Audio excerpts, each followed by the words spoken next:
At last, liveried in the costume of the age, reality entered the room in the shape of a servant to tell the Duchess that her carriage was waiting. She wrung her hands in mock despair. "How annoying!" she cried. "I must go. I have to call for my husband at a club, to take him to some absurd meeting at Willie's rooms, where he is going to be in the chair. If I am late, he is sure to be furious, and I couldn't have a scene in this bonnet. It is far too fragile. A harsh word would ruin it. No, I must go, dear Agatha. Goodbye, Lord Henry. You are quite delightful and dreadfully demoralizing. I am sure I don't know what to say about your views. You must come and dine with us some night. Tuesday?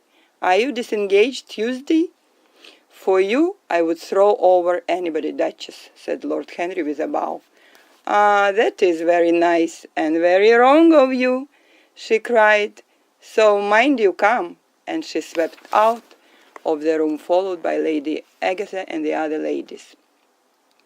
When Lord Henry had sat down again, Mr. Erskine moved round, and taking a chair close to him, placed his hand upon his arm. "You talk books away," he said. "Why don't you write one?"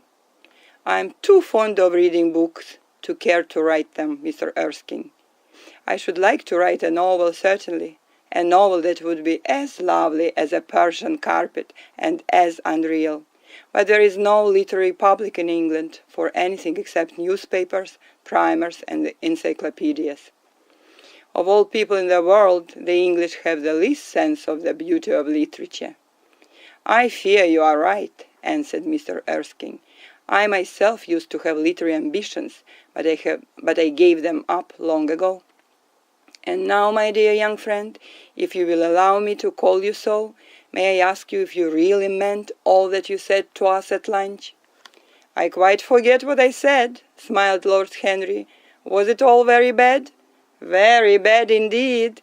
In fact, I consider you extremely dangerous, and if anything happens to our good Duchess, we shall all look on you as being primarily responsible. But I should like to talk to you about life.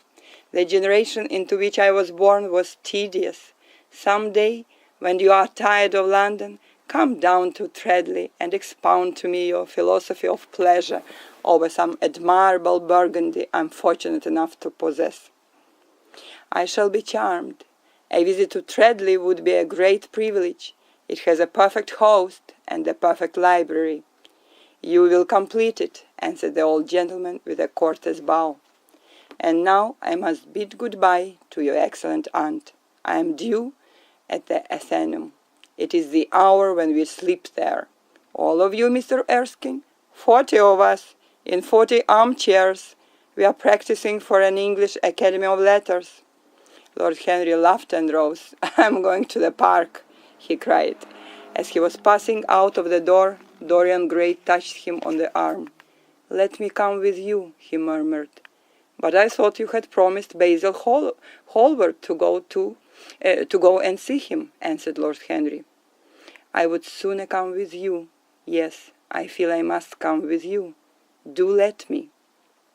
"And you will promise to talk to me all the time? No one talks so wonderfully as you do." "I have talked quite enough for today," said Lord Henry, smiling. "All I want now is to look at life. You may come and look at it with me, if you care to."